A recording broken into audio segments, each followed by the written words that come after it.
Mbrëmja kishte rënë mbi shtëpinë e Big Brotherit dhe dritat e verdha të sallonit krijonin një atmosferë të butë, pothuajse intime.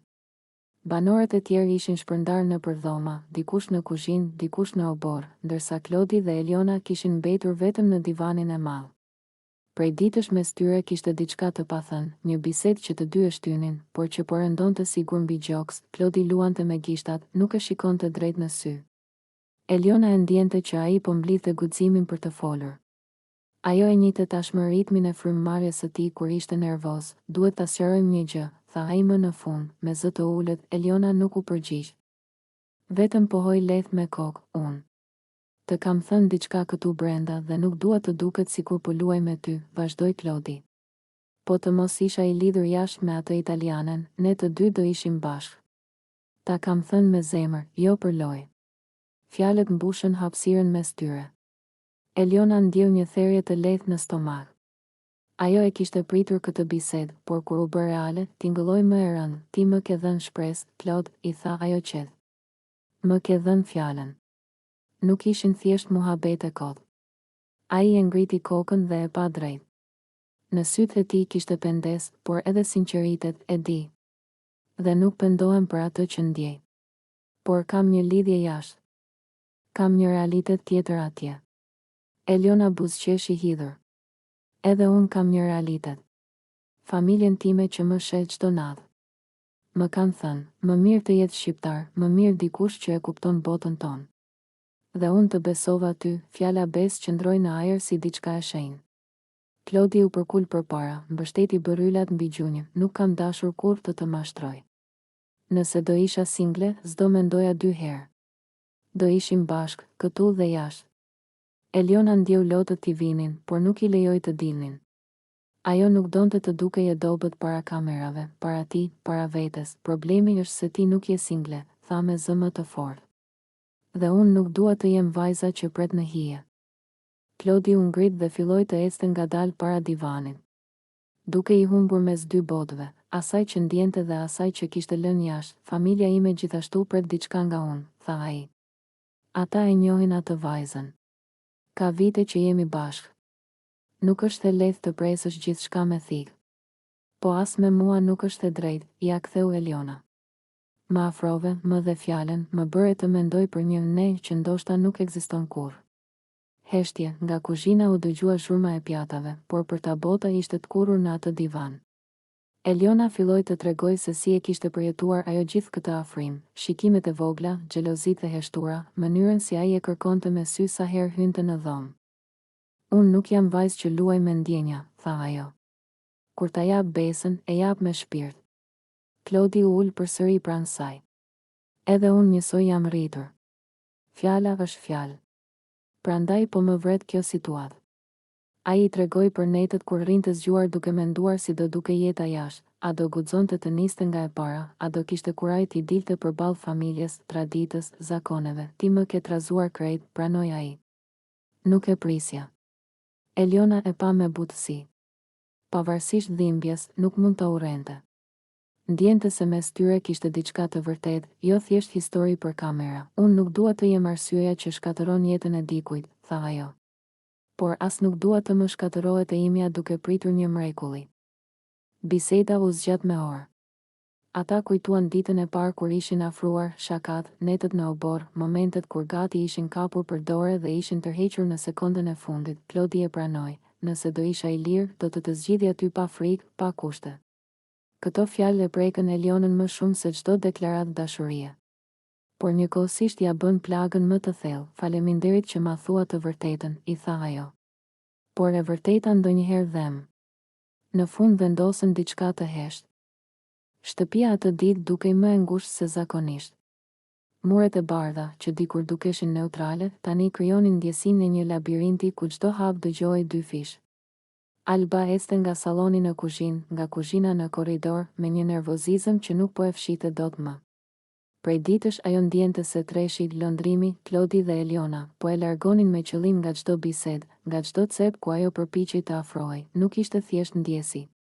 Sa herë ajo ulej pranë tyre, biseda pritej. Sa herë hynte në dhomë, dikush gjente arsye të largohej.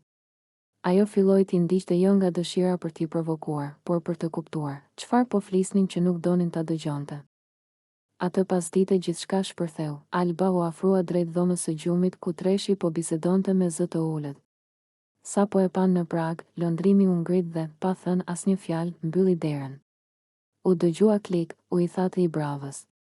Alba mbeti e shtangur, hapeni derën, tha ajo nga jashtë, asnjë përgjigje, ajo trokiti sërish, më fort. Nuk keni të drejtë ta mbyllni derën. Kjo është hapësirë e përbashkët. Nga brenda u dëgjua zëri i Elionës, na lë rehat pak, Alba. S'po të bëjmë gjë. Por pikërisht ky ishte problemi, po i bënin diçka që rregullorja e shtëpisë nuk e lejonte, izolimin dhe bllokimin e hapësirave. Alba u kthye në sallon me hap të rënë. Kamera e ndoqi çdo lëvizje të saj. Ajo fliste me vete, por në fakt fliste për publikun, për produksionin, për çdo që po e shite. Kjo është përndjekje ndaj meje, tha me zë të lartë. Më mbyllin dyert, më bllokojnë hapësirat, s'më lën të ulem askund. Hygerta e dëgjoi dhe ju afrua. Çfarë ndodhi? Po ndodhi ajo që po ndodh çdo ditë. Unë afrohem, ata mbyllen. Si të jem armik, jo banore. Tensioni u përhap në gjithë shtëpinë. Klodi doli nga dhoma i acaruar. Mos e dramatizo, Alba. Thjesht po flisnim. Po pse e mbyllët derën atëherë? Ja ktheu ajo menjëherë. Çfarë fshihni? Lëndrimi ndërhyri me një ton më të ashpër, nuk po të përndjek njëri. Ti je ajo që na ndjek hap pas hapi. Fjala përndjek ra si bomë. Alba u prek thellë. Unë jam këtu si ju. Kam të drejtë të jem në çdo dhomë. Debati po merrte për masa që askush nuk i kontrollonte dot më.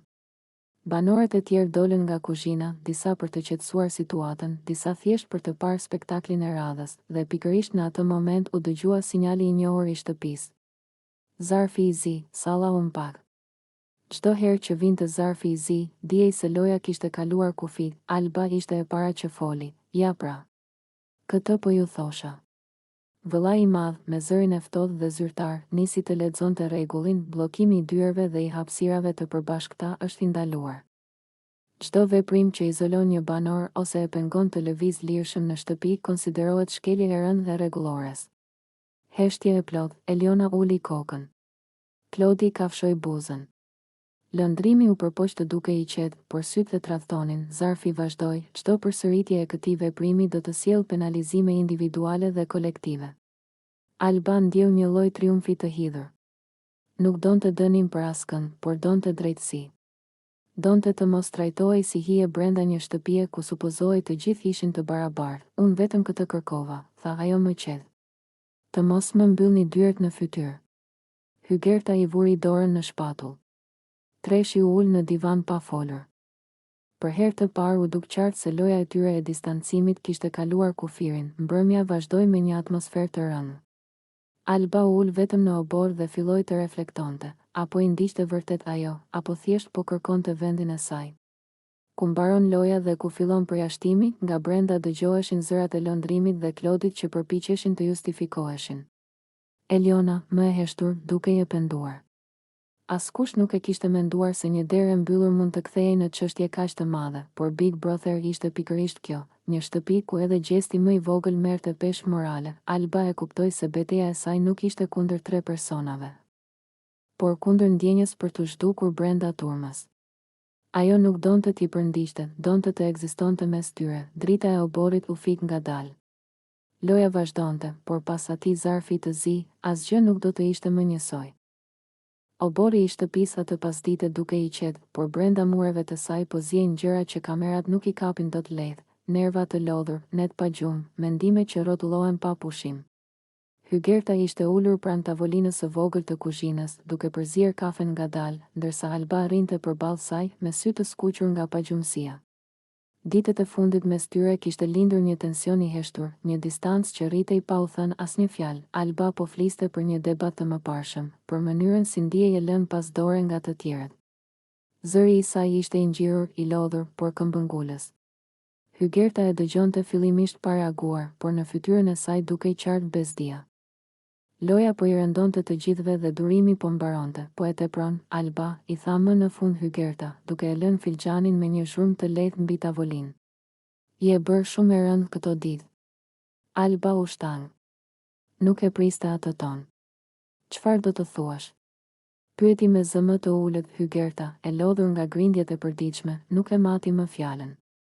Nga goja i dolën shprehje të ashpra, krahasime të shëmtuara që nuk i shkonin askujt.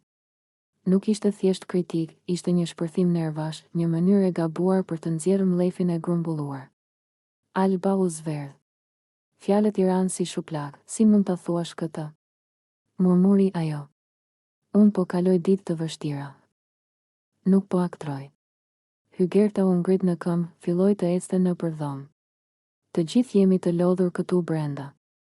Por ti po e bën atmosferën edhe më të rënë. S'po të njihet më fytyra, vetëm ankesa, vetëm negativitet. Alba ndjeu një nyje në fyt. Ajo e dinte që nuk dukej mirë kohët e fundit, pagjumësia, stresi, presioni i kamerave, por t'i dëgjonte këto në atë mënyrë ishte e dhimbshme. U përpoq të mbrojë, nuk kam ardhur këtu për t'u dukur bukur për ju. Jam njeri, jo dekor, tha me zë që i dridhej, Hygerta heshti për një çast. Në sytë e Albas pa diçka që nuk e kishte vënë re, jo inat, por frikë dhe vetmi. Megjithatë krenaria nuk e la të tërhiqej menjëherë. Debati vazhdoi gjallë. Fjalët u përplasën në ajër si gota xhami.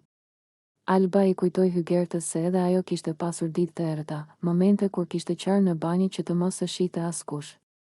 Hygerta e mohoi, pastaj u nervozua edhe më shumë. Loja po i nxirrte versionet më të brishta të tyre. Në një moment Alba u ul në divan dhe mbuloi fytyrën me duar.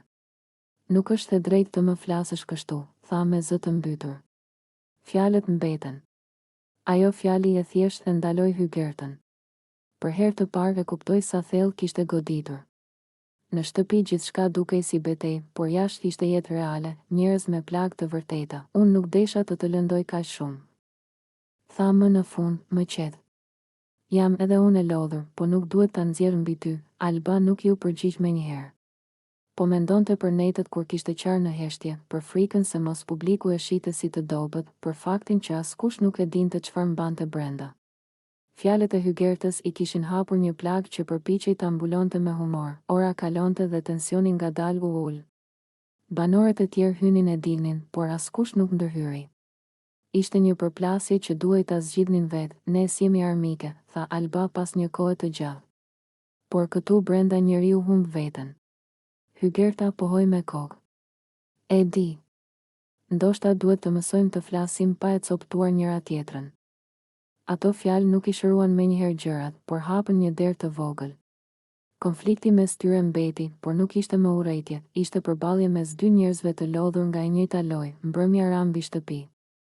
Alba doli në obor, mori frym thellë dhe u përpoq të mos e lejonte atë ditë ta përcaktonte. Hygerta e pa nga larg dhe ndjeu peshën e asaj që kishte thënë. Në Big Brother gjithçka dukej spektakël, por dhimbja ishte e vërtetë.